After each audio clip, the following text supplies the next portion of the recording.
Justice!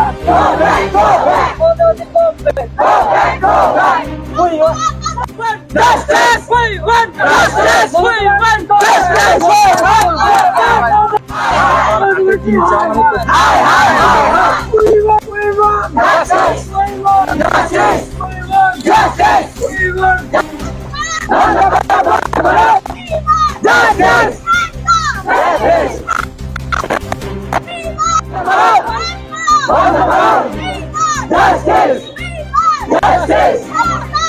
নমস্কাৰ, আমি গোসাইগাঁওবাসীৰ ৰাইজে মানে ষ্টুডেণ্ট ইউনিয়নে আমি ডক্টৰ মধুমিতা দেৱনাথ যে ৰেপ হৈছে সেইটোৰ তিলোত্তমা কেছ ডক্টৰ মৌমিতাৰ এইটো আমি বৰকৈ নিন্দা জনাইছোঁ। এইটো হ'ব লগা নাছিলে। আমাৰ ছোৱালীবোৰ যিহেতু আমি ছোৱালী হয়, মা দেউতাকে কেনেকৈ বাহিৰত পঢ়িয়াব পঠায়। আমি যদি কলেজতে যদি আমি এটা হস্পিটালতে যদি আমি আমাৰ সুৰক্ষা নাপাওঁ তেনেহ'লে আমাক কোনে দিব? আৰু আইনে আমাক দিব লাগিব। এইটো আমাৰ দাবী যে আইনে যাতে কলকাতা পুলিচে হওক বা ইণ্ডিয়ান পেনেল কোৰ্টে হওক যাতে ডক্টৰ মৌমিতা দেৱনাথক যাতে জাষ্টিচ দিয়ে। আৰু এইটো আমাৰ সকলো ইণ্ডিয়ান নহয়, অকল ইণ্ডিয়ান নহয়, অকল ৱেষ্ট বেংগল নহয়, ইণ্ডিয়ান নহয়, হোল ৱৰ্ল্ডৰ কথা হয়। এইটো গাৰ্ল পাৱাৰৰ কথা হয়, ৱমেন এম্পাৱাৰমেণ্টৰ কথা হয়। ইমান ৱমেন এম্পাৱাৰমেণ্ট বকি থাকে চৰকাৰে।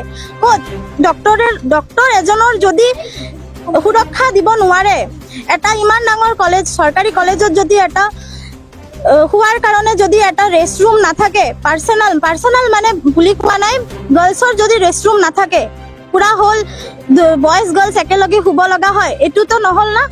তো সেইকাৰণে আমি দাবী জনাইছোঁ ডক্টৰজনীয়ে যাতে জাষ্টিচ পায়। ধন্যবাদ। মোৰ নামটো প্ৰিয়ংকা ৰয়।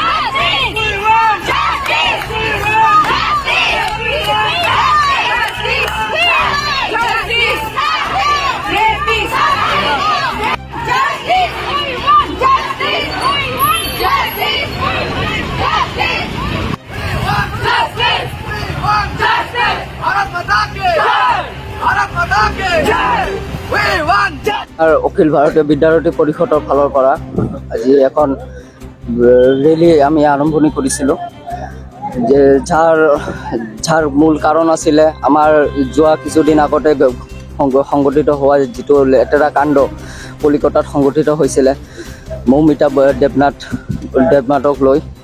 যিহেতু তেখেত এজনী ছাত্ৰ আছিলে, তো আমি গোটেই ছাত্ৰ সমাজে মিলি ইয়াৰ বিৰুদ্ধে আমি লৈছোঁ প্ৰতিৰোধী লৈছোঁ। আৰু তাৰপিছতে এতিয়া আমি ইয়াৰ কাৰণে আমি কেণ্ডেল মাৰ্চ কৰিছোঁ গোটেই আমাৰ গোসাইগাঁৱৰ বজাৰত। আৰু এই যি জঘন্য কাণ্ড সংঘটিত হৈছে, ইয়াৰ যি অপৰাধী তেওঁক উচিত শাস্তি পাব লাগে আৰু CBI ইনকুৱাৰী বহিব লাগে। কাৰণ আমি দেখি আছোঁ ইয়াতে বিভিন্ন ধৰণৰ বেমেজালি সৃষ্টি হৈ আছে।